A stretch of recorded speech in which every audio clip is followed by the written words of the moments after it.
नमस्कार मित्रों, मैं विनय पाठक दिल्ली आईएएस के इस YouTube प्लेटफॉर्म में आप सभी का स्वागत करता हूं। जैसा कि पिछले वीडियो में आप सबसे जुड़ना हुआ और हम पिछले वीडियो में भारत के भूगोल विषय पर प्रीवियस ईयर में आए हुए क्वेश्चन का एनालिसिस किए थे, उसी अनुरूप में उसी श्रृंखला को आगे बढ़ाते हुए आज के इस वीडियो में हम एनालिसिस करेंगे भारत के इतिहास को। और मेरा प्रयास रहेगा कि लगभग इंडियन जीएस के सभी और छत्तीसगढ़ विषयों के साथ मैं आपसे जुड़ूं और प्रीवियस ईयर क्वेश्चन का हम एक एक करके एनालिसिस करें। इससे मुख्यतः आपके मन में एक विचार बन जाएगा, एक आइडिया मिल जाएगा आपको कि क्वेश्चन किस सेगमेंट से ज्यादा पूछे जा रहे हैं और आप उन टॉपिक के हिसाब से आप अपनी तैयारी को बचे हुए समय में एक अच्छी रणनीति बनाकर आप उस पर इंप्लीमेंट कर सकते हैं। तो चलिए बिना समय गंवाए हम अपने टॉपिक पर वापस आते हैं। और जैसा कि मैंने पहले भी चर्चा किया कि हम क्वेश्चन को डिसेंडिंग ईयर्स में देख रहे हैं, यानी 2023, फिर 22, फिर 21, 20, 19, इस प्रकार से हम इसको कवर कर रहे हैं। तो आप पहला क्वेश्चन आप देखेंगे।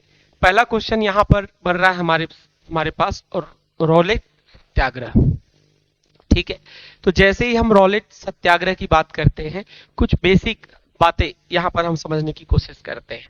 जब आप रॉलेट एक्ट की बात करेंगे तो आपको पता होना चाहिए कि 1917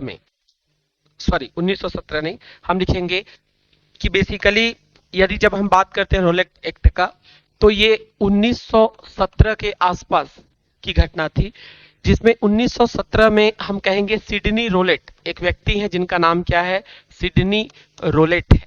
सिडनी रॉलेट ने एक कानून बनाया। बेसिकली उसमें दो बिल थे, एक क्रांतिकारी एवं अराजकता जो बिल था वो पास हो गया और जो दूसरा बिल था वो पास नहीं हो पाया। आप देखेंगे जब भारतीय राष्ट्रीय कांग्रेस की स्थापना होती है, जिसको 1885 में 28 दिसंबर 1885 को भारतीय राष्ट्रीय कांग्रेस की स्थापना के पश्चात हम देखेंगे 1915 तक बहुत से क्रांतिकारी घटनाएं घटती हैं और उन क्रांतिकारी घटनाओं पर नियंत्रण करने के लिए अंग्रेजों ने सिडनी रॉलेट की अध्यक्षता में एक समिति बनाई और लंदन में सिडनी रॉलेट ने दो बिल बनाए और दो में से एक बिल पास हुआ और यही आगे चलकर कहलाएगा जिसे हम कहेंगे रॉलेट एक्ट। तो बेसिकली ये हम कह सकते हैं कि 18 मार्च 1920 हम कह सकते हैं 17 के आसपास, यानी हम यहाँ पर एक डेट चर्चा करते हैं कि 18 मार्च 1919 को ये पारित होता है रॉलेट एक्ट। ठीक है, इसके पश्चात ये जब पारित हुआ तो जितने भी भारत में क्रांतिकारी व्यक्तित्व थे सभी ने इस पर टिप्पणी की और टिप्पणी के साथ ही साथ इसे जो था ये एक सभ्य देश के लिए या सभ्य शासन के अपमान के रूप में देखा गया। आप कहेंगे इसी को लेकर 6 अप्रैल 1919 को राष्ट्रीय अपमान दिवस के तौर पर मनाया गया, यानी इसे डिसरिस्पेक्ट डे के तौर पर सेलिब्रेट किया गया भारत में। आप कहेंगे कि 10 अप्रैल 1919 को, यानी हम कहेंगे 10 अप्रैल 1919 को दो व्यक्ति, जिसमें आप नाम पढ़ते हैं बेसिकली कि दो व्यक्ति हैं जिनके अंतर्गत हम स्टडी करते हैं कि यहाँ पर डॉक्टर सत्यपाल और डॉक्टर सैफुद्दीन किचलू को गिरफ्तार कर लिया गया था इसी केस के अंतर्गत। और 13 अप्रैल 1919 को एक घटना घटती है जिसे हम जलियांवाला बाग हत्याकांड के नाम से जानते हैं। तो 13 अप्रैल 1919 में एक घटना घटती है जिसे हम कहेंगे जलियांवाला बाग हत्याकांड। ये जो जलियांवाला बाग हत्याकांड था ये बेसिकली आप कहेंगे कि जो डॉक्टर सत्यपाल और सैफुद्दीन किचलू की गिरफ्तारी के विरोध में अमृतसर के जलियांवाले बाग स्थान पर एक काफी भीड़ जो थी वो इकट्ठा हुई थी विरोध प्रदर्शन के लिए। और वहां पर वो 3 तरफ से दीवारों से घिरा हुआ स्थान था और एक सकरी गली थी जहां से व्यक्ति आना जाना कर सकते थे।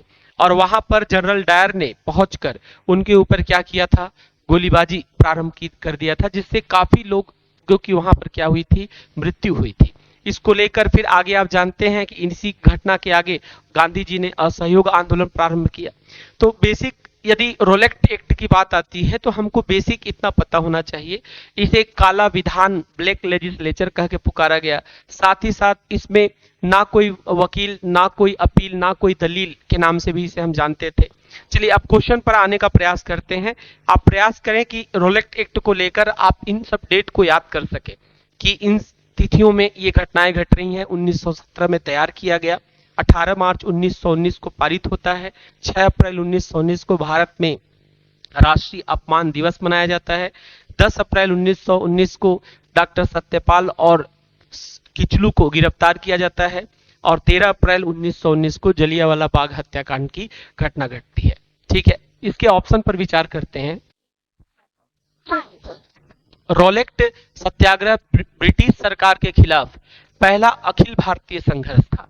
ये बिल्कुल सही है, क्योंकि ये पहला अखिल भारतीय संघर्ष साबित इसलिए हुआ क्योंकि समूचे भारत में आप देखेंगे छत्तीसगढ़ में भी इसको लेकर जो है अलग अलग स्थानों पर जांजगीर चांपा, रायपुर, बिलासपुर में गतिविधियां देखने को मिलती है। बिलासपुर में आप कहेंगे कि जो पचरी घाट है अरपा नदी के तट पर, वहां लोगों ने स्नान करके काले वस्त्र धारण किए। तो ये वाला जो सेंटेंस है ये बिल्कुल सही है।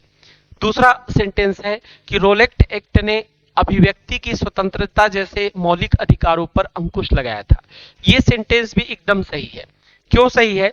क्योंकि इस रोलेक्ट एक्ट के द्वारा अंग्रेज क्या करते थे कि किसी क्रांतिकारी घटना को घटने से पहले ही अनुमान के आधार पर सामने वाले को गिरफ्तार करके जेल में डाल देते थे और जेल में जाने के पश्चात वो व्यक्ति ना तो अपील कर सकता था, ना ही वकील कर सकता था और ना ही उसकी दलील चलती थी।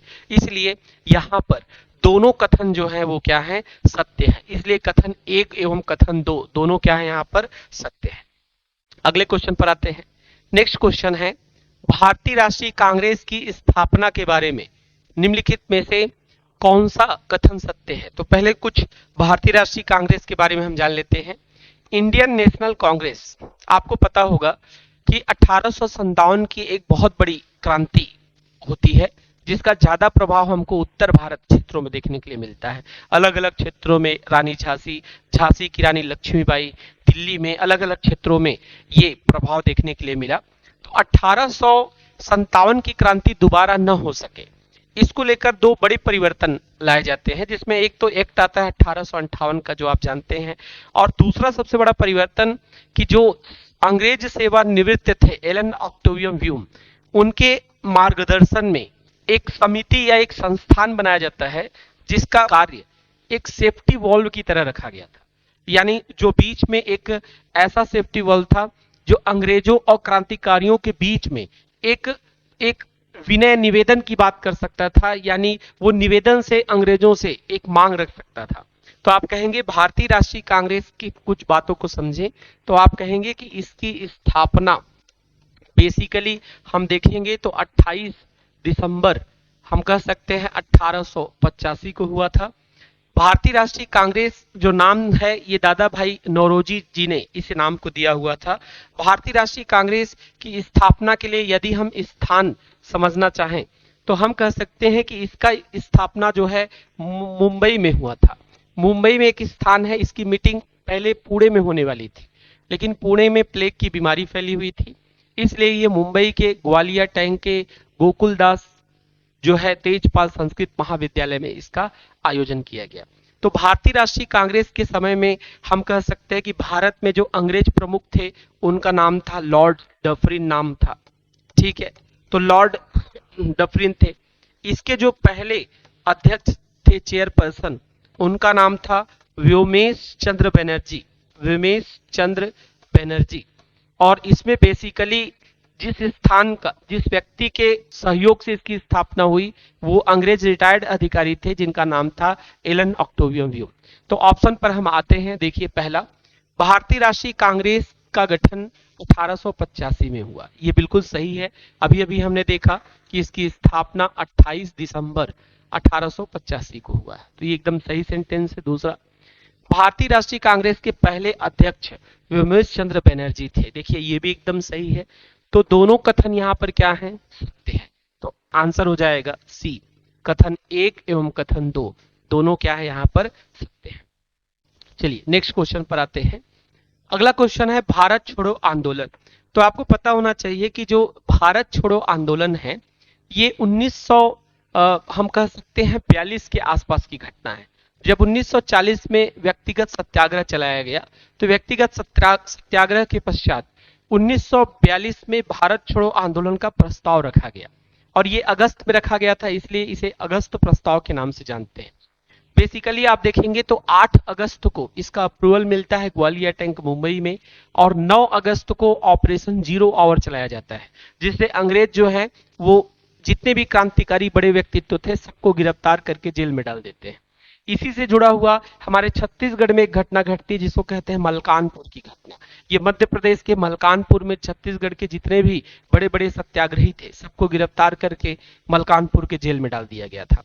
तो बेसिकली ये जो है इसमें केवल वर्ष ही पूछ रहा है, तो आप बताएंगे ये 1942 की घटना है, और इसी में ही गांधी जी ने करो या मरो का नारा दिया था। यानी इसमें डू और डाई, करो या मरो का नारा गांधी जी ने इसी सत्याग्रह के अंतर्गत दिया था, क्योंकि इससे पहले बहुत सत्याग्रह हो चुके थे और उन सभी सत्याग्रहों में एक सकारात्मक तो परिणाम था, लेकिन हमारी जो वास्तव में जो इच्छा थी कि हम आजादी को प्राप्त कर सके, वो प्रबलता हमको देखने के लिए मिलती है भारत छोड़ो आंदोलन के दौरान। अगले क्वेश्चन पर आते हैं।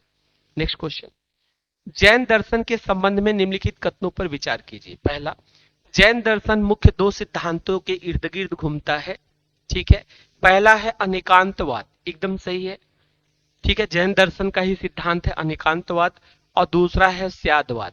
तो ये दोनों सिद्धांत जैन दर्शन से ही जुड़े हुए हैं, इसलिए ये जो है बिल्कुल सही है। दूसरा पॉइंट है अनेकांतवाद के अनुसार प्रत्येक प्राणी में कई गुण होते हैं, वह स्थायी गुणों जो कि वस्तु की प्रकृति का निर्माण करता है वो गुण कहलाता है। ये बिल्कुल सही है, तो इसमें आंसर हो जाएगा 1 एवं 2। अनेकांतवाद और स्यादवाद जो है वो जैन दर्शन के क्या है, प्रमुख सिद्धांत है। अगले पर आते हैं। अगला जो क्वेश्चन है वो बोल रहा है कि शासक राजवंश, ठीक है, ये संगम है, संगम, सालू, तुलु किससे संबंधित थे? तो आप यहां पर बता सकते हैं कि जो संगम वंश है ये बेसिकली 2 भाई थे, हरिहर और बुक्का। ठीक है, 2 भाई हैं, एक का नाम है हरिहर और दूसरे का नाम है बुक्का। इन दोनों ने मिलकर 1336 ईस्वी के आसपास जो है एक वंश की स्थापना करते हैं, जिसे हम क्या कहते हैं, संगम वंश कहते हैं। ये 1336 से स्टार्ट होकर लगभग ये जाता है 1485 में। सालू वंश जो है, ये सालू वंश की स्थापना सालू नरसिंह करते हैं। इसकी स्थापना कौन करते हैं? सालू नरसिंह करते हैं, और ये वंश लगभग हम कह सकते हैं 1485 से लेकर ये 1490 ईस्वी के आसपास जाता है। तीसरा जो तुलु वंश है, तुलु वंश की स्थापना वीर सिंह तुलु करते हैं। इसकी स्थापना वीर सिंह ने की थी, और इनका शासन लगभग हम कह सकते हैं 1505 के आसपास से लेकर, मैं एग्जैक्टली याद कर पाऊं तो 1505 से 1565 ईस्वी तक ये शासन चलता है इस वंश का।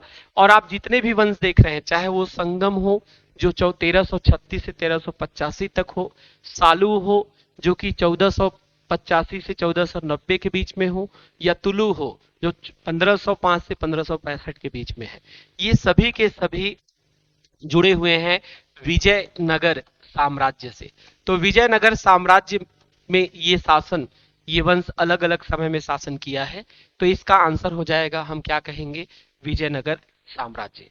तो संगम, ठीक है, सालू तुलु का संबंध जो है वो विजयनगर साम्राज्य से है। आपके लिए जो अगला सब्जेक्ट रहेगा वो रहेगा भारत का संविधान। कई बार भारत के संविधान को लेकर चूंकि उसमें कूट में क्वेश्चन पूछे जाते हैं, तो अगले वीडियो में जो मैं जुड़ूंगा वो रहेगा भारत का संविधान। आप लोगों ने काफी कमेंट करके मुझे काफी पॉजिटिव एनर्जी दिया है, आप निरंतर जुड़े रहें, और ये लाभप्रद है, इस चीज को आप निरंतर समझें और कमेंट के माध्यम से बताएं। अगला क्वेश्चन जो है वो है, निम्नलिखित में से कौन सा मंदिर वास्तुकला की बेसर शैली का उदाहरण है? तो आप याद रखिएगा, बेसर शैली का उदाहरण जो है ये है होयसलेश्वर मंदिर। ठीक है, तो इसका आंसर हो जाएगा ए। अगले क्वेश्चन पर बढ़ते हैं। बौद्ध दर्शन की विशेषता के संबंध में निम्नलिखित कथनों पर विचार करना है। जैसे पहला कथन है, बौद्ध धर्म का बीज गौतम बुद्ध की शिक्षाओं में ही मिलता है। ये बिल्कुल सही है।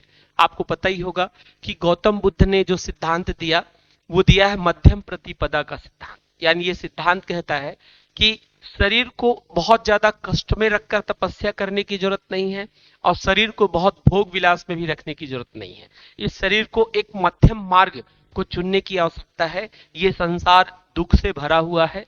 दुख का कारण तृष्णा यानी इच्छा है और तृष्णा को त्याग करके ही इस संसार के दुख से दूर होया जा सकता है और उससे ही मोक्ष का मार्ग माना गया है। तो बेसिकली गौतम बुद्ध ने जो शिक्षाएं दी हैं वही बौद्ध दर्शन का क्या है, आधार है। अगला, बुद्ध ने हमेशा दार्शनिक समस्याओं को उलझने के बजाय मानवीय कष्टों से मुक्ति की बात की है। तो ये बिल्कुल सही है, क्योंकि मैंने स्टार्टिंग में भी बताया कि संसार दुखों से भरा हुआ है और दुख का कारण तृष्णा है। यानी हम जितनी ज्यादा इच्छा लगाते हैं किसी से उतना ही ज्यादा हमको क्या होता है, दुख होता है। वैसे ही ये बौद्ध धर्म के अनुसार जब आप तैयारी करते हैं तो आप तैयारी के दौरान परिणाम पर ज्यादा आप तृष्णा पक्ष को न रखें। यानी जब हम परिणाम रिजल्ट को लेकर बहुत ज्यादा अटैच हो जाते हैं कि नहीं मेरा सिलेक्शन होगा कि नहीं होगा, मेरे नंबर कितने आएंगे, तो उस समय मान लीजिए परिणाम आपके पक्ष में नहीं आया, ठीक है, उस कंडीशन में आप बहुत ज्यादा निरुत्साहित हो जाएंगे। इसलिए केवल अपने कर्म को मानकर आप केवल परिश्रम कीजिए, परिणाम की चिंता बिल्कुल भी न कीजिए कि आपका रिजल्ट कैसा रहेगा। और स्वाभाविक सी बात है, आप जितना मेहनत किए रहेंगे वैसा ही रिजल्ट रहेगा। तो बचे हुए समय में ज्यादा चिंतन और मंथन करने की आवश्यकता नहीं है। आप जितने समय में जितना अच्छा उसका उपयोग कर सके वही आपकी तैयारी को क्या कर सकता है, एक अच्छा बेस दे सकता है। तो अगर हम यहां पर बात करेंगे तो गौतम बुद्ध की शिक्षाओं में ये दोनों चीजें शामिल है। तो आंसर क्या हो जाएगा, 1 एवं 2। अगला क्वेश्चन है, निम्नलिखित में से किसने कहा भारत भारतीयों के लिए है। ठीक है, इंडिया फॉर इंडियंस जो है, इस सेंटेंस को बोलने वाले व्यक्ति स्वामी दयानंद सरस्वती है। उनका नाम क्या है, स्वामी दयानंद सरस्वती। जब आप देखेंगे 19वीं शताब्दी का जो दौर था, उस दौर में ये लगभग 17वीं के लास्ट और 18वीं के लास्ट और 19वीं शताब्दी में हम देखते हैं कि समाज सुधार का एक आंदोलन चलता है, जिसमें समाज सुधार का आंदोलन 3 आधारों पर था। कुछ कहते थे कि समाज को धर्म से सुधारा जा सकता है, ठीक है, और धर्म में कई बातें सामने आती थी। जैसे जो हमारे प्राचीन धर्म ग्रंथ हैं उसमें बहुत आदर्श की बातें कही गई हैं। उसी में से एक आते हैं स्वामी दयानंद सरस्वती। इन्होंने भारतीय समाज को सुधारने के लिए या भारतीय समाज की कुरीतियों को दूर करने के लिए आर्य समाज की स्थापना की। इन्होंने किसकी स्थापना की, आर्य समाज। और साथ ही साथ इन्होंने एक नारा दिया था जिसे कहते हैं वेदों की ओर लौटो।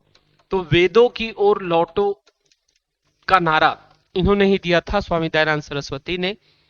और एनी बेसेंट का मानना है कि पहली बार भारत भारतवासियों का है, इस सेंटेंस को बोलने वाले व्यक्ति जो हैं वो कौन है, स्वामी दयानंद सरस्वती है। अगला क्वेश्चन है, पानीपत का युद्ध। तो पानीपत के युद्ध को बेसिक आप थोड़ा समझ लीजिएगा। पानीपत के 3 युद्ध लड़े गए हैं। एक लड़ा गया है 1526 में, दूसरा लड़ा गया है 1556 में, तीसरा युद्ध लड़ा गया है 1761 में। जो पहला युद्ध था 1526 वाला, ये लड़ा गया है बाबर बनाम इब्राहिम लोदी के मध्य, जिसमें बाबर जीत जाता है और मुगल वंश की स्थापना करता है। दूसरा युद्ध जो है वो लड़ा गया है अकबर बनाम हेमू के मध्य, और अकबर के तरफ से नेतृत्व कर रहे थे जिसका हम कहेंगे बैरम खां, ठीक है।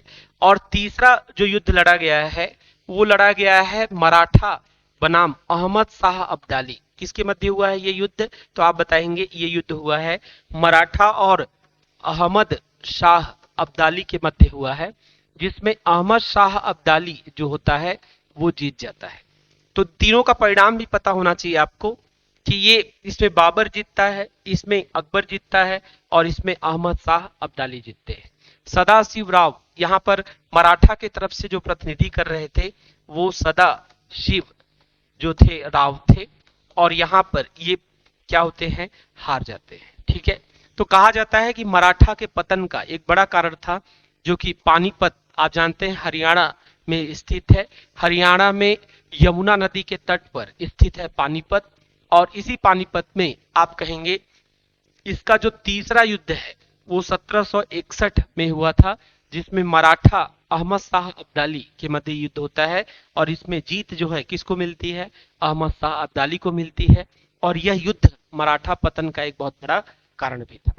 अगले क्वेश्चन पर आते हैं, देखिए नेक्स्ट क्वेश्चन, मध्य भारत की मीनारों के बारे में निम्नलिखित कथनों पर आपको विचार करना है। जैसे 13वीं शताब्दी में कुतुब मीनार, ठीक है, आप जानते हैं कुतुब मीनार की जो आधारशिला था वो एक, हम कह सकते हैं कुतुबुद्दीन ऐबक ने इसकी आधारशिला रखी थी, और कुतुबुद्दीन ऐबक ने बेसिकली अपने गुरु के नाम पर, जिनका नाम कुतुब, उनका भी नाम कुतुबुद्दीन था, इसलिए उनके नाम पर इन्होंने क्या किया था, उसकी आधारशिला रखी थी। आगे चलकर इल्तुतमिश इस मीनार को कंप्लीट कराता। ये 5 मंजिला है और 180 फीट की ऊंचाई है। ठीक है, तो ये बिल्कुल सही कथन है, इसमें दिया हुआ है ऊंची पतली मीनार है जो 5 मंजिला है। ठीक है, दूसरा क्वेश्चन, 15वीं शताब्दी में चार मीनार, चार मीनार आपको पता होना चाहिए, ये हैदराबाद, ये दिल्ली में स्थित है।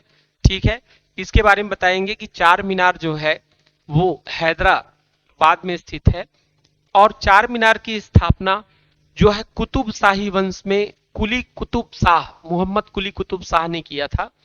ये 210 फीट ऊंची है, एक पतली मीनार है जो कि 4 मंजिला है। ये कथन भी क्या है, सही है। तो दोनों कथन सही है, इसलिए इसका आंसर क्या होगा, 1 एवं 2 होगा।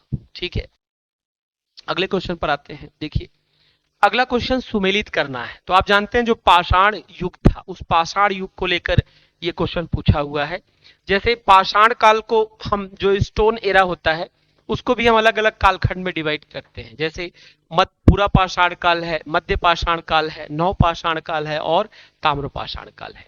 तो जो पूरा पाषाण काल है, इस पूरा पाषाण काल को लगभग हम 50 लाख ईसा पूर्व से लेकर हम 10,000 ईसा पूर्व के आसपास मानते हैं। सबका एक अलग अलग क्या है, कालखंड है। तो यहाँ पर कालखंड नहीं, आपको ये ज्यादातर नदी घाटियों या स्थानों को सुमेलित करना है।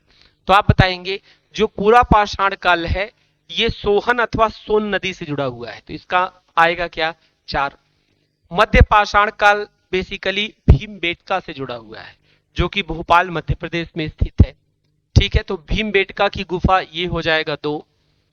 नव पाषाण काल जो है वो बुर्ज होम जो कश्मीर में पड़ता है, तो ये वाला जो हो जाएगा ये हो जाएगा आपका, भीमबेटका के लिए हम यहाँ पर लेंगे 1। ठीक है, इसका क्या रहेगा, भीमबेटका 1, बुर्ज होम ये हो जाएगा 2, और फिर ताम्र पाषाण जो है वो बनास नदी घाटी में मिलता है जिसका हो जाएगा 3। तो 4 1 2 3 को आप लिखेंगे तो इसमें आपको मिलेगा 4 1 2 3, यानी आंसर क्या हो जाएगा, बी हो जाएगा। ठीक है, चलिए अगले क्वेश्चन पर आते हैं। अगला जो है सिंधु घाटी सभ्यता, इंडस वैली सिविलाइजेशन से क्वेश्चन है, और आपसे पूछ रहा है कि क्या सही नहीं है, पूछ रहा है। ठीक है, आपसे क्वेश्चन क्या पूछ रहा है, क्या सही नहीं है। पहला, सभी तरह के निर्माण कार्यों के लिए एक ही जो है एक ही आकार की ईंट का प्रयोग किया जाता था, ये सही है। दूसरा, सभी घर एक मंजिल होते थे सिंधु घाटी सभ्यता में, ये भी लगभग सही है। मुख्य सड़कें औसतन 10 मीटर चौड़ी होती थी, ये क्या है आपका, ये गलत है। ठीक है, तो यहां पर बेसिकली बोला गया है कि कौन सा, ध्यान दीजिएगा, ये क्या, एक सेकेंड, क्वेश्चन क्या है देखिएगा। क्वेश्चन पूछ रहा है कि निम्नलिखित में से क्या सही नहीं है। ठीक है, निम्नलिखित में से क्या सही नहीं है पूछ रहा है। मैं एक बार फिर से रिपीट करता हूं इस क्वेश्चन को। पहला, सभी तरह के निर्माण कार्य में एक ही आकार की ईंट दिखती थी, ये गलत है। ईंटों का आकार अलग अलग दिखता है।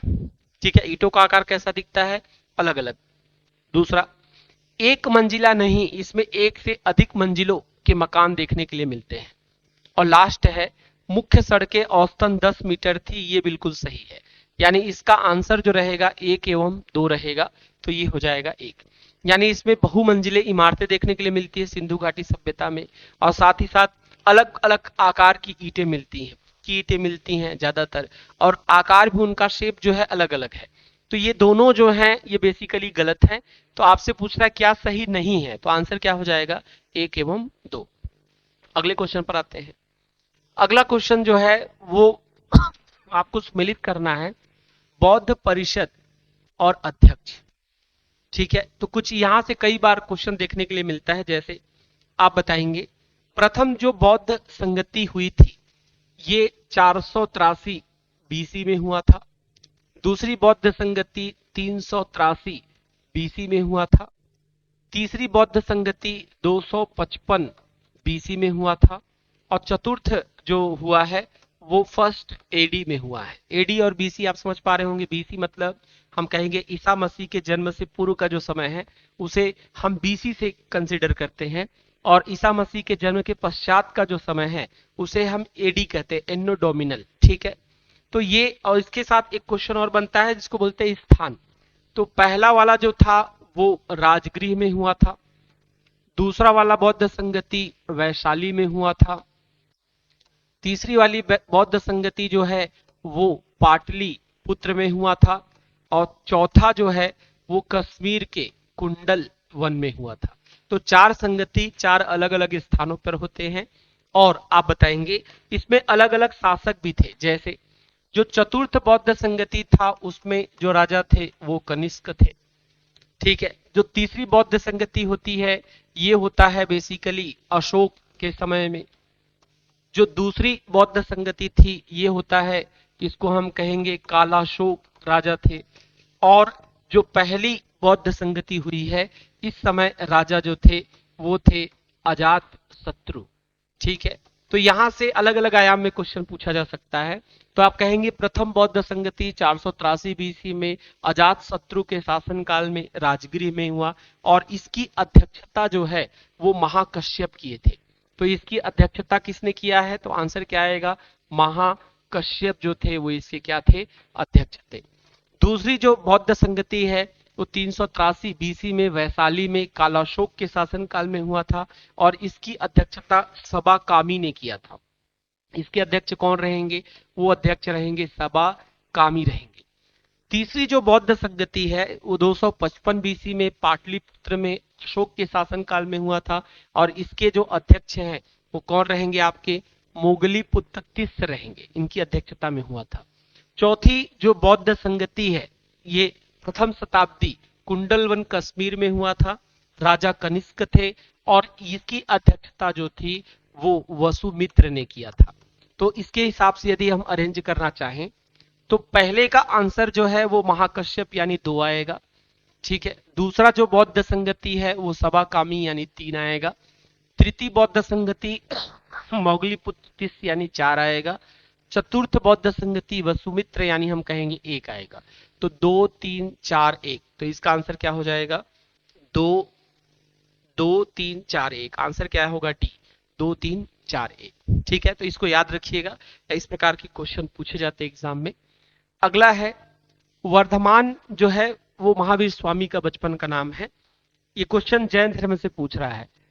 वर्धमान महावीर के संबंध में क्या सही नहीं है। पहला, वो 24वें और अंतिम तीर्थंकर थे, ये बिल्कुल सही है।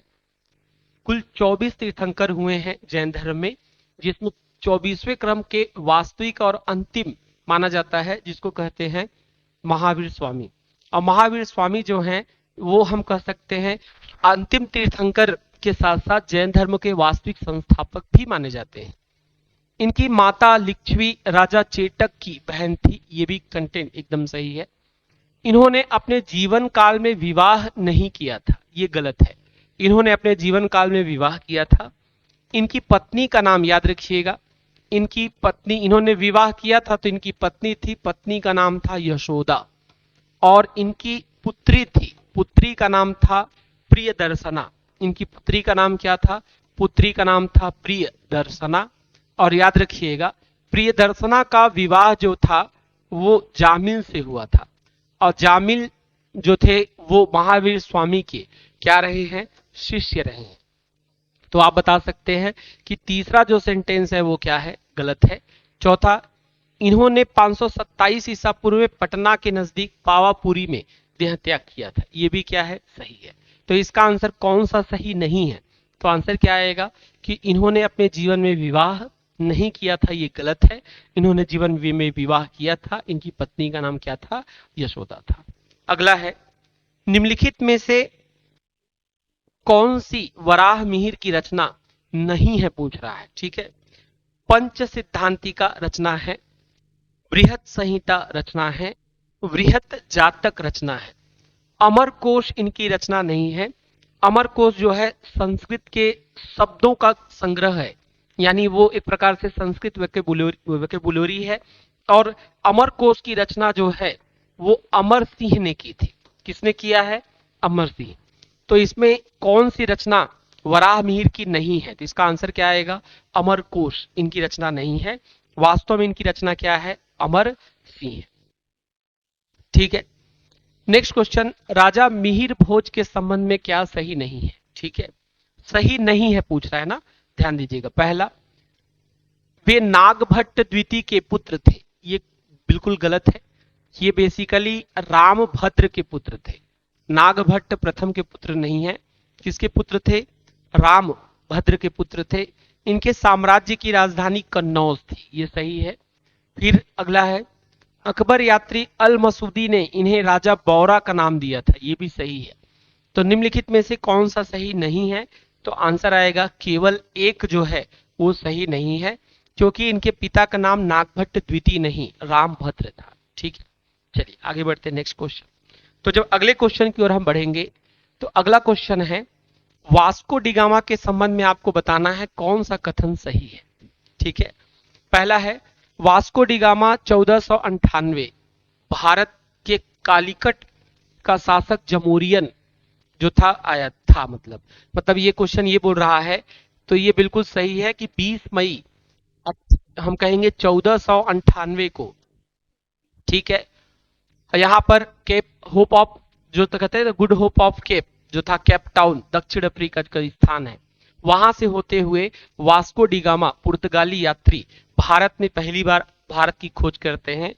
ये भारत में पहुंचे थे 20 मई 1458 कालीकट के तट पर, और कालीकट केरल में स्थित एक बंदरगाह है।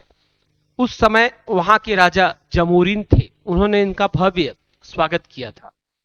तो दूसरा पॉइंट है, प्रथम यात्रा के दौरान वास्को डिगामा लगभग 1 साल तक भारत में रहा, ये गलत है। वास्को डिगामा भारत में अधिकतम इस समय 3 माह तक रुका था, और 3 माह के बाद वो फिर से पुर्तगाल वापस लौट जाता है। तो ये दूसरा वाला जो कथन है वो कैसा है, गलत है। तीसरा, वास्को डिगामा पुनः 1501 में भारत की यात्रा करते हैं, ये बिल्कुल सही है। तो इसका आंसर हमको गलत पहचानना है, तो गलत इसमें केवल आपका रहेगा, जिसे हम क्या कहेंगे, यहाँ पे क्या पहचानना है, सही है पूछा है, सॉरी क्या पूछा है, सही है। तो सही है में पहला और तीसरा सही रहेगा, तो इसका आंसर क्या हो जाएगा, सी। पहला और तीसरा सेंटेंस जो है वो सही है। वास्को डिगामा जो था वो 20 मई 1498 को कालीकट बंदरगाह केरल पहुंचते हैं, वहां के राजा जमोरिन थे, ये भी सही है। और ये 1501 में दोबारा क्या करते हैं, भारत की यात्रा करते हैं। ठीक है, देखिए मैं बार बार कर रहा हूं, अगला सब्जेक्ट हमारा जो रहेगा वो भारत का संविधान रहेगा। आप कमेंट्स के माध्यम से बताएं कि आपको संविधान के अंतर्गत किस टॉपिक में ज्यादा कठिनाई है, उस टॉपिक को यदि उसमें समय रहेगा तो उसी के अंतर्गत उसको डील भी करेंगे। ठीक है, तो नेक्स्ट आप पॉइंट पर आइए, अगला क्वेश्चन देखिए। ये पुर्तगाली जो गवर्नर बनाए गए थे या पुर्तगाली जो हेड थे, पुर्तगाल का शासन रहा यहाँ भारत पर, भाई वहां इन लोगों ने कंपनी स्थापित की थी। तो इसमें यही नाम हमको देखने के लिए मिलेंगे, जैसे पहला मिल रहा है अल्फांसो डी अल्बुकर्क, ये 1509 से 1515 एडी के बीच में भारत में रहे थे। ठीक है, कब से कब तक गवर्नर थे ये पुर्तगाली, 1509 से 1515। तो इनके बारे में पूछ रहा है कि क्या सही है। तो देखिए यहां पर सीधे सीधे एक चौथा पॉइंट सही हो जाएगा, दिख रहा है हमको कि 1510 में इन्होंने गोवा पर क्या किया था, कब्जा किया था। दूसरा, नूनो डी कुन्हो या नूनो नूनो डी है ये कुन्हा, ठीक है। ये लगभग अगर मैं कह सकूं तो ये मुझे जहां तक याद आ रहा है ये 15 लगभग 28 के आसपास, ठीक है, 28 से 39 के आसपास ये रहे हैं। तो इनके लिए अच्छा, हालांकि डेट जानने की जरूरत नहीं है, तो सीधे सीधे ऑप्शन दे रहा है। तो इनकी बहुत सी उपलब्धियां थी, उस बहुत सी उपलब्धियों में एक उपलब्धि थी, इन्होंने कोचीन से गोवा अपना जो था हेडक्वार्टर शिफ्ट किया था। तो इसका आंसर क्या हो जाएगा, इनका आंसर हो जाएगा 1, और इनके लिए जो रहेगा वो क्या रहेगा 4। पेड्रो अल्वरेज काब्राल, ठीक है, ये बेसिकली हम कह सकते हैं इनका आंसर रहेगा 2। इन्होंने सितंबर 1500 में भारत की क्या की थी, यात्रा की थी। और सबसे इंपॉर्टेंट अल्मेडा है, अल्मेडा ने लाया था ब्लू वाटर पॉलिसी। क्या लाया था इन्होंने लाया था ब्लू वाटर पॉलिसी। इन्होंने समुद्रों पर अधिकार करने का प्रयास किया और ये समुद्री सेना तैनात किए थे ब्लू वाटर पॉलिसी के तहत, जिसमें अरब शाखा से कोई भी व्यापार करने के लिए भारत में आता तो उनको वहां पर एक लाइसेंस लेना पड़ता था, अनुमति लेना पड़ता था भारत में एंट्री के लिए। इसलिए ये कहलाता था ब्लू वाटर पॉलिसी, यानी नीले जल की नीति, ठीक है। चलिए अगले क्वेश्चन पर आते हैं। अगला क्वेश्चन है, गोवा चर्च प्राधिकारियों ने 1495 में जिन पादरियों को अकबर के पास ईसाई धर्म से संबंधित उसकी जिज्ञासाओं को पूरा करने के लिए भेजा गया था, क्या उसमें सही है। पहला, गोवा चर्च प्राधिकारियों द्वारा अकबर के दरबार में भेजा गया तीसरा मिशन था, बिल्कुल सही है। ईसाई धर्म के विषय में जानने के लिए अकबर काफी उत्सुक था, उसको लेकर यह तीसरा दल भेजा गया था। यह मिशन अकबर से लाहौर में जाकर मिलता है, यह भी एकदम सही है। और इस मिशन में एंटोनियो मांसरेट शामिल थे, यह भी सही है। तो इसका आंसर क्या हो जाएगा, 1, 2 एवं 3, तीनों कथन क्या है यहाँ पर सही है। अगला क्वेश्चन, डच कारखानों, ये देखिए यहाँ पर आपको थोड़ा सा फैक्ट तैयार करने पड़ेंगे। तो आप जानते हैं कि डच जो थे वो भी भारत पर शासन किए हैं, शासन मतलब वो कंपनी स्थापित किए, शासन तो बेसिकली अंग्रेज करते हैं। तो यहाँ पर बिमलीपट्टम करके एक स्थान है जो कि जहां पर वो 1641 में अपना क्या करते हैं, फैक्ट्री स्थापित करते हैं। दूसरा कराईकल है, कराईकल में ये 1645 में अपनी कंपनी स्थापित करते हैं। तीसरा कोचीन है, कोचीन में ये 1663 में अपनी कंपनी स्थापित करेंगे। और चिंसुमुड़ा है जहां पर ये 1653 में अपनी कंपनी स्थापित करेंगे। तो ये अलग अलग डेट में अलग अलग स्थानों पर डच कारखाने स्थापित होते हैं, याद कर लीजिएगा सीधे सीधे। 1641 में बिमली पटम, 1645 में कराईकल, 1663 में कोचीन और 1653 में क्या रहेगा, चिंसुड़ा, ठीक है। तो ये इसका आंसर आप देख लीजिएगा उस हिसाब से। बिमलीपट्टम का जो है आपका 1641 यानी ये हो जाएगा 3, ठीक है। कराईकल का जो है यहाँ पर 1645 जिसको कहेंगे 2, कोचीन का 1663 यानी 4 और ये 3, तो 3 2 4 1, 3 2 4 1 ये हो जाएगा आपका आंसर, ठीक है। अगले क्वेश्चन पर आते हैं। अगला है अंबूर का युद्ध, ठीक है। ये लड़ाई 1752 में लड़ी गई थी, बिल्कुल सही है। ये फ्रांसीसी और हम कहेंगे कि डच के बीच की लड़ाई थी, ये बिल्कुल सही है। सॉरी, फ्रांसीसी और अंग्रेज के बीच की लड़ाई थी 1752, बिल्कुल सही है। इस युद्ध में मुजफ्फरगंज, चंदा साहिब और फ्रांसीसी सेना ने मिलकर अनवर उद दीन का मुकाबला किया था, ये गलत है। इस युद्ध में अनवर उद दीन की सेना हार का सामना करना पड़ा, ये भी क्या है, गलत है। तो बेसिकली इसमें क्या सही नहीं है, तो इसका आंसर आएगा बी एवं सी, ठीक है, यानी हम कहेंगे 2 एवं 3, तो इसका आंसर ए हो जाएगा, ठीक है। चलिए अगले क्वेश्चन पर आते हैं। देखिए अगला क्वेश्चन बोल रहा है क्या सही नहीं है। पहला, ये जो चिनकिलिच खां, इनका पूरा नाम क्या था, इसमें किलिच खां लिखा है लेकिन एक्चुअल नाम है चिनकिलिच खां। चिनकिलिच खां को मुबारिज खां के नाम से जाना जाता था, ये गलत है, ठीक है। चिनकिलिच खां को बेसिकली आसफ जाह और निजामुल मुल्क के नाम से जानते थे। चिनकिलिच खां को मोहम्मद शाह रंगीला ने एक उपाधि दी थी जिसको कहा जाता है, हम क्या कहते हैं, मुबारक ठीक है। एक तो नाम है जो अभी हम देखेंगे यहाँ पर, जिनको निजामुल मुल्क कहते हैं। क्या नाम है? निजामुल मुल्क। और ये आसफ जद दिया हुआ है दोनों उपाधि। ठीक है। निजाम उल मुल्क किसकी उपाधि थी? चिनकिलिच खां की थी। इन्हें मुबारक खां के नाम से जो है मुबारिज खां के नाम से नहीं जाना जाता था। दूसरा, निजाम उल मुल्क ने, ये शक्र नहीं शुक्र है, शुक्र खेड़ा युद्ध में मुबारिज खां को हराया था। ये बिल्कुल सही है। तीसरा, जुल्फिकार खान ने निजामुल मुल्क को आसफ जाह की उपाधि दी थी। ये भी गलत है। क्यों? क्योंकि ये जुल्फिकार खान ने नहीं दिया था। इस उपाधि को देने वाले व्यक्ति कौन थे? वो व्यक्ति थे मोहम्मद शाह रंगीला। मोहम्मद शाह रंगीला। ठीक है। मोहम्मद शाह को अपने रंगीन मिजाज के कारण, ठीक है, नशा काफी ज्यादा करता था वो, इसके कारण उसे रंगीला कहा जाता था। वास्तविक नाम क्या था? मोहम्मद शाह। तो यहां पर हमको बताना सही नहीं है। तो पहला वाला भी सही नहीं है और तीसरा वाला भी सही नहीं है। केवल दूसरा वह सही है, जिसमें निजामुल मुल्क ने शुक्र खेड़ा के युद्ध में मुबारिज खां को क्या किया था? पराजित किया था। तो आंसर इसका हो जाएगा 1 एवं 3। तो ये हो जाएगा बी। 1 और 3 क्या है? इसमें गलत है। इससे पहले भारत का भूगोल का एनालिसिस का वीडियो आपके पास अवेलेबल है। आप नीचे लिंक में जाकर आप उसको देख सकते हैं। ठीक है।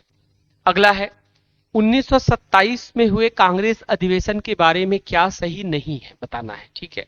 1927 पहला है, 1927 के अधिवेशन की अध्यक्षता डॉक्टर M.A. अंसारी ने की थी। ये बिल्कुल सही है, इन्होंने ही अध्यक्षता की थी। दूसरा, इस अधिवेशन में चीन और जापान में भारतीय सेनाओं को युद्ध लड़ने के लिए भेजने के खिलाफ प्रस्ताव पारित किया गया था। बिल्कुल सही है। तीसरा, इस अधिवेशन में पूर्ण स्वराज का संकल्प, ठीक है, अपनाया गया था। तो याद रखिएगा ये बिल्कुल गलत है, क्योंकि पूर्ण स्वराज का संकल्प जो अपनाया गया था वो अपनाया गया था लाहौर अधिवेशन में। इसमें अपनाया गया था लाहौर अधिवेशन, और इस लाहौर अधिवेशन की अध्यक्षता पंडित जवाहरलाल नेहरू ने की थी। और यह अधिवेशन रावी नदी के तट पर एक स्थान है लाहौर, ये 1929 में हुआ था। 1927 नहीं, कब हुआ है? 1929 में। तो इसका जो तीसरा कथन है वो तीसरा कथन क्या है? गलत है। तो आंसर क्या हो जाएगा? केवल 3। पूर्ण स्वराज की मांग लाहौर अधिवेशन 1929 में की गई थी। अगला क्वेश्चन, अगस्त 1932 में ब्रिटिश प्रधानमंत्री ने दलितों के प्रतिनिधित्व संबंधी योजना की घोषणा की थी, जिसे कम्युनल अवार्ड के नाम से जानते हैं। ठीक है, बिल्कुल सही है। गांधी जी ने इस योजना के विरुद्ध में आमरण अनशन किया था। ठीक है। तो याद रखिएगा, वो आमरण अनशन वो यरवदा जेल में करते हैं। कहां करते हैं? यरवदा जेल। और आगे चलकर इसी में ही पुणे पैक्ट यानी पुणे समझौता होता है अंबेडकर और गांधी जी के बीच में। बेसिकली वो सांप्रदायिकता को बढ़ावा देने का अवार्ड था। यानी वो जैसे पहले 1900 हम कहेंगे 9 में मार्ले मिंटो में रिफॉर्म लाया गया, जिसमें मुस्लिम आरक्षण को दिया गया, तो उसी को ही 1919 में बढ़ाया गया और फिर कम्युनल रिवॉर्ड में और उसे बढ़ा दिया गया।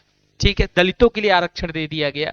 तो बेसिकली गांधी जी का मानना था कि ये आरक्षण कहीं न कहीं भारत में बंटवारा के विचार को ला रहा है। तो गांधी जी ने इस आरक्षण को त्यागने की बात कहकर आमरण अनशन किया था यरवदा जेल में, और जहां पर जाकर अंबेडकर जी उनसे संधि करते हैं और इस अनशन को तोड़ते हैं। ठीक है।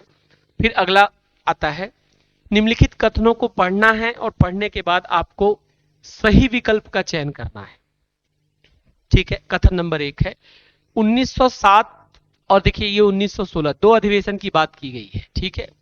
तो 1907 आपको पता होगा कि जो 1885 से भारतीय राष्ट्रीय कांग्रेस बनी थी वो 1907 के अधिवेशन में टूट गई थी, जिसमें हम गरम दल और नरम दल को देखते हैं। ठीक है, क्योंकि विचारधाराएं दोनों की आपस में मिल नहीं रही थी। जो नरम दल था वो अंग्रेजों से निवेदन कर अपनी मांगों को पूरा करना चाहता था।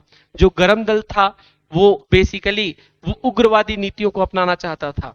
और इसी विचारधारा के कारण ये दो दलों में क्या हो जाता है, भारतीय राष्ट्रीय कांग्रेस टूट जाता है। और 1916 में ये पुनः आकर क्या होते हैं, जुड़ जाते हैं। और केवल यही बस नहीं जुड़ते, उनके साथ मुस्लिम लीग का भी क्या होता है, समर्थन प्राप्त हो जाता है। तो 1907 में कहा गया है कांग्रेस वार्षिक अधिवेशन की अध्यक्षता रास बिहारी घोष ने की थी। ये बिल्कुल सही है। इसकी अध्यक्षता किसने की थी? रास बिहारी घोष ने की थी। यहीं पर भारतीय राष्ट्रीय कांग्रेस का दो गुटों में टूटना पाया गया। इस अधिवेशन में कांग्रेस दो गुटों चरमपंथी नरमपंथी में विभाजित हो गया। एकदम सही है। और तीसरा 1916 के वार्षिक अधिवेशन में कांग्रेस दो गुट चरमपंथी नरमपंथी में विलय हो गया। ये भी सही है, जिसके लखनऊ अधिवेशन के नाम से जानते हैं। इस अधिवेशन की अध्यक्षता एसपी सिन्हा ने की थी। ये बिल्कुल गलत है। इस अधिवेशन की अध्यक्षता बेसिकली अंबिका चरण मजूमदार ने किया था, जिनको क्या लिखेंगे? अंबिका चरण मजूमदार।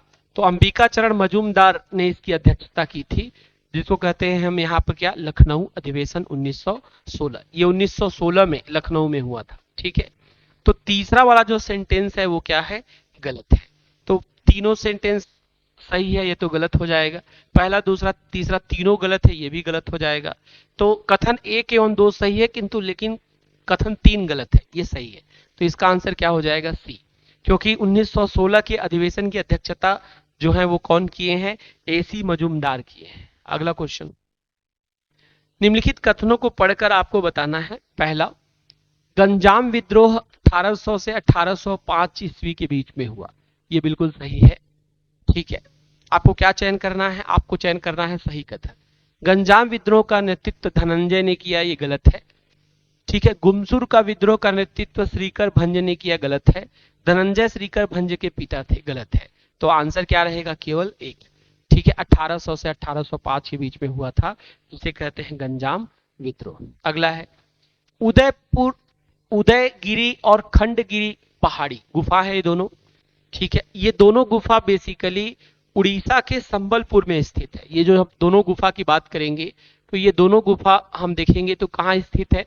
तो आप बताएंगे उड़ीसा में। बेसिकली अब तो नाम उसका उड़ीसा हो गया है, मैं अभी भी उड़ीसा लिख देता हूँ। उड़ीसा के संबलपुर में स्थित है।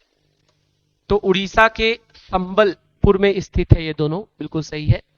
तो यहां पर अब विचार करते हैं कथनों पर। पहला, इसमें प्राकृतिक और कृत्रिम गुफाएं हैं, ये बिल्कुल सही है। नेचुरल आर्टिफिशियल केव्स है यहाँ पर। ठीक है।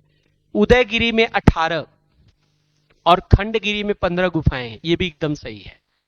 खंडगिरी गुफाएं हाथी गुम्फा शिलालेख के लिए प्रसिद्ध, ये गलत है। क्यों गलत है? क्योंकि ये खंडगिरी गुफा हाथी गुम्फा के लिए प्रसिद्ध नहीं है। हाथी गुम्फा के लिए प्रसिद्ध है उदयगिरी की गुफा। किसे क्या कहते हैं? उदयगिरी की गुफा। तो उदयगिरी की जो गुफा है ये प्रसिद्ध है हाथी गुम्फा अभिलेख के लिए। तो इसमें जो कथन 3 है वो कथन 3 क्या है? सही नहीं है। तो इसमें पूछ रहा है कौन सा सही है, तो आंसर क्या हो जाएगा? आंसर बी होगा। आंसर जो है वो सी होगा। 1 और 2 दोनों कथन क्या है यहाँ पर? सत्य है। ठीक है। चलिए अगले क्वेश्चन की ओर बढ़ते हैं। अगला है विशुद्धि मग्ग के रचयिता कौन है? तो ये फैक्ट है, सीधे सीधे याद रख लीजिएगा। इसकी रचना बुद्ध घोष ने किया था। ठीक है। Next question, British Indian association के प्रथम अध्यक्ष कौन थे? ठीक है। तो इसके अध्यक्ष जो थे वो बेसिकली क्या नाम है? ब्रिटिश इंडियन एसोसिएशन के प्रथम अध्यक्ष। तो इसके प्रथम अध्यक्ष राधाकांत देव थे, याद रखिएगा। ठीक, क्या नाम रहेगा? राधाकांत देव। नेक्स्ट क्वेश्चन पर आते हैं। 1920 में आयोजित all India trade union Congress का उद्घाटन किसने किया था? तो उसका जो उद्घाटन है, क्या आंसर, क्या क्वेश्चन है आपका? 1920। तो आप इसको सीधे सीधे फैक्ट के तौर पर याद कर लीजिएगा कि 1920 में जो ऑल इंडिया वाला हुआ था, ठीक, इसमें हम देखते हैं कि इसकी अध्यक्षता लाला लाजपत राय ने किया था। ठीक है। ये क्या आंसर रहेगा? लाला लाजपत राय। ये फैक्ट है, इसको ऐसे ही याद कर लीजिएगा। चलिए आगे बढ़ते हैं फिर। नेक्स्ट, मगध साम्राज्य की राजधानी पाटलिपुत्र के विषय में क्या सही है? पहला, पाटलिपुत्र के पूरब में गंगा है। पाटलिपुत्र के पूरब में नहीं, बेसिकली पाटलिपुत्र के आप बताएंगे कि पाटलिपुत्र के उत्तर में गंगा है। ठीक है। एवं उत्तर में चंपा नदी है, ये तो गलत हो जाएगा। दूसरा हो जाएगा पाटलिपुत्र के उत्तर में गंगा है, ये सही है। एवं पश्चिम में सोन नदी है, ये भी सही है। तो इसका आंसर हो जाएगा बी। जैसे आप जानते हैं कि पाटलिपुत्र, उसी को वर्तमान में हम पटना कहते हैं, इससे पहले ये राजगिरी कहलाता था, राजगृह भी कहलाता था, ये बिहार में पड़ता है। तो बिहार का जो हम कहेंगे पटना है, या उसी को हम पहले क्या कहते थे, पाटलिपुत्र कहते थे। तो ये जो पाटलिपुत्र या पटना है, ये पटना के उत्तर में स्थित है गंगा नदी, और पश्चिम में स्थित है क्या, सोन नदी। और सोन नदी जो है वो गंगा की ही क्या है, सहायक है, जो कि अमरकंटक की पहाड़ी से निकलती है। ठीक है, और पटना में जाकर, ये पटना के निकट एक स्थान है, ठीक है, जिसको बेसिकली पटना में ही आरा एक स्थान पड़ता है पटना के निकट ही, जहां पर जाकर ये क्या होता है, गंगा नदी पे मिल जाती है। ठीक है, अगले क्वेश्चन पर आते हैं। नेक्स्ट क्वेश्चन है, जैन साहित्य से संबंधित निम्नलिखित कथनों पर आपको विचार करना है और सटीक आंसर का चयन करना है। पहला, श्वेतांबर धर्मसूत्र 12 अंगों में शामिल है, ये बिल्कुल सही है, यानी श्वेतांबर धर्मसूत्र के कुल 12 अंग हैं। ठीक है, श्वेतांबर परंपरा के अनुसार इन अंगों का संकलन वल्लभी में आयोजित एक धर्म सभा में किया गया, ये गलत है। ये जो महावीर स्वामी के जो शिष्य थे, अलग अलग स्थानों पर इसके कुछ कुछ पार्ट के संकलन होते हैं। तो इसका आंसर रहेगा कि कथन 1 सही है, लेकिन कथन 2 जो है वो क्या है, गलत है। अगले क्वेश्चन पर आते हैं। देखिए, अगला क्वेश्चन है, कपिल सांख्य पद्धति के सबसे पुराने प्रणेता थे, ये एकदम सही है। दूसरा क्वेश्चन, कपिल यह बताते हैं कि किसी व्यक्ति का जीवन प्रकृति की शक्तियों द्वारा गढ़ा जाता है, किसी दैवी सत्ता द्वारा नहीं, ये सही है। तो आंसर क्या रहेगा, कथन 1 एवं 2 दोनों सही है। ठीक है, कपिल ने दिया हुआ है सांख्य दर्शन, ठीक है, सबसे प्राचीन है, इसमें प्रकृति को मुख्य तत्व माना गया है। ठीक है, और प्रकृति से ही सब कुछ बना है। मुगल सम्राट अकबर से संबंधित कथनों पर विचार करना है। जैसे पहला कथन है, तानसेन रामबली पांडे को मुगल सम्राट अकबर द्वारा प्रदान की गई पदवी थी। तो ये रामबली पांडे नहीं थे, इनका नाम था रामतनु पांडे। थोड़े में अंतर है, रामबली नहीं, क्या नाम था, रामतनु पांडे। तो ये गलत है। अकबर का विवाह राजा मान सिंह की बहन के साथ हुआ था, ये एकदम सही है। तीसरा, अबुल फजल ने आईने अकबरी की रचना की थी 16वीं शताब्दी में, ये भी सही है। राजा टोडरमल अकबर के सेना के प्रधान सेनापति थे, ये गलत है। अकबर के सेना के प्रधान सेनापति राजा मान सिंह को ही हम मानते हैं। तो इसमें 2 कथन सही है, कथन 2 और कथन 3। तो पहला बोल रहा है 1 एवं 2 सही है, ये गलत है। दूसरा बोल रहा है केवल कथन 3 और 4 सही है, ये भी गलत हो जाएगा। फिर केवल कथन 3 सही है, ये सही है। केवल कथन 4 सही है, ये तो गलत है। तो आंसर हमको क्या लेना पड़ेगा, 2 को चयन करने का इसमें कोई ऐसा विकल्प मिल ही नहीं रहा है जिसमें हम कह सके कि अकबर का विवाह राजा मान सिंह की बहन के साथ हुआ था, ठीक है, जिनको जोधा नाम से नॉर्मली पुकारते हैं, मूवी भी बनी हुई है, आप जानते हैं जोधा अकबर।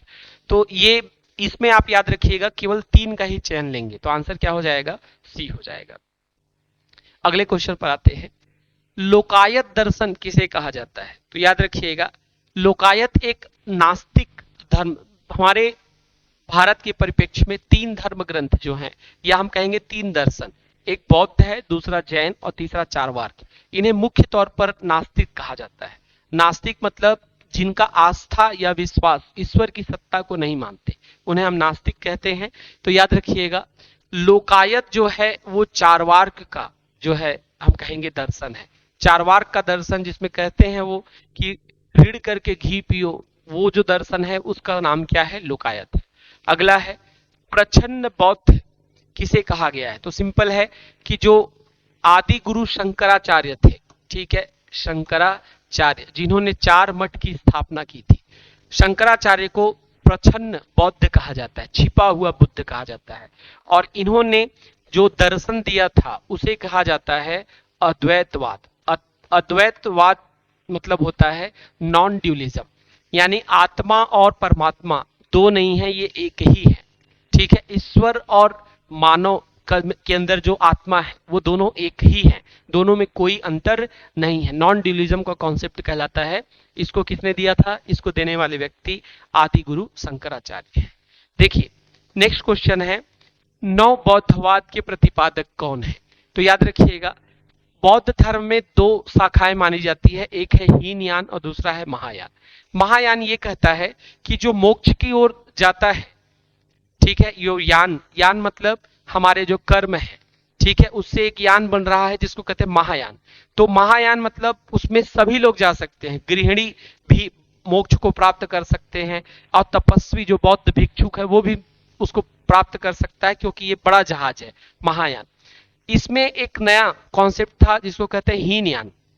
हीनयान शाखा ये कहता है कि जो बौद्ध धर्म है वो केवल भिक्षुओं के लिए है, यानी मोक्ष केवल भिक्षुओं का है, जो संसार को त्याग करेंगे, राजपाट का, अपने घर का, माया का त्याग करेंगे, केवल उन्हीं को ही मोक्ष प्राप्त हो सकता है। तो याद रखिएगा, अंबेडकर जी ने इसमें एक नई विचारधारा दी थी जिसे हम नववाद कहते हैं। इसे क्या कहते हैं? जैसे हीनयान, इसे नवयान भी कहा जाता है। इसका दूसरा नाम क्या है? तो आप याद रखिएगा, इसे नवयान भी कहते हैं और इसे नवबौद्धवाद कहते हैं। लगभग हम कह सकते हैं काफी बड़ी तादाद में 1956 में इन्होंने जो है बौद्ध धर्म को अपनाया था और बौद्ध भिक्षुओं को मतलब बौद्ध दीक्षा दी थी। किसने? अंबेडकर ने। तो नवबौद्धवाद के प्रतिपादक जो हैं वो कौन है? भीमराव अंबेडकर जी हैं।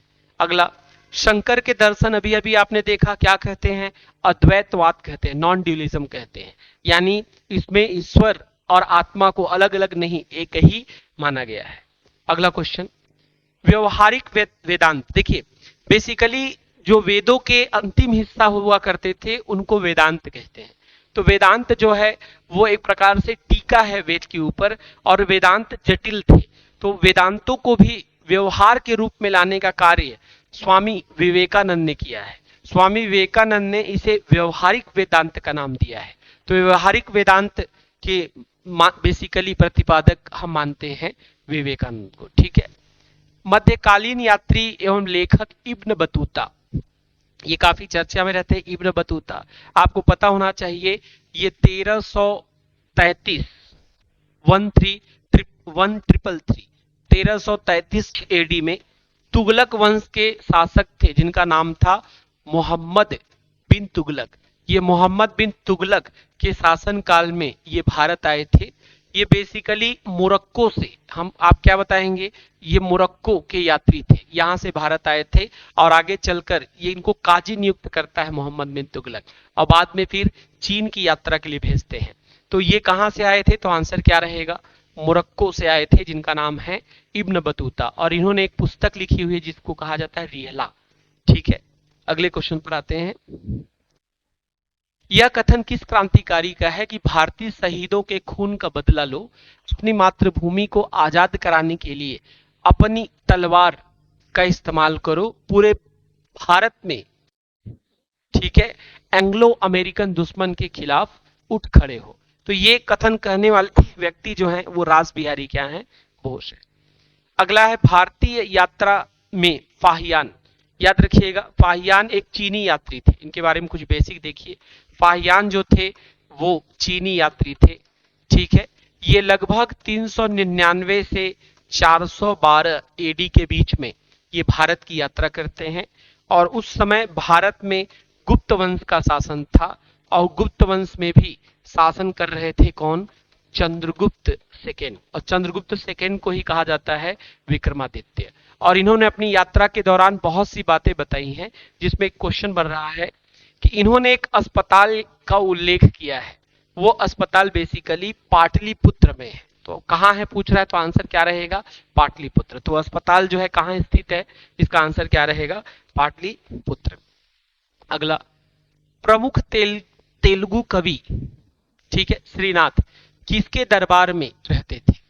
तो प्रमुख तेलुगु जो कवि हैं, ठीक है, श्रीनाथ, इनका संबंध लगभग मुझे जहां तक 1422 प्लस के बाद ये रहते हैं श्रीनाथ। ये महान तेलुगु कवि माने गए हैं। ये दो शासकों के शासन काल में थे, एक थे देवराय प्रथम और उसके बाद आते हैं देवराय द्वितीय।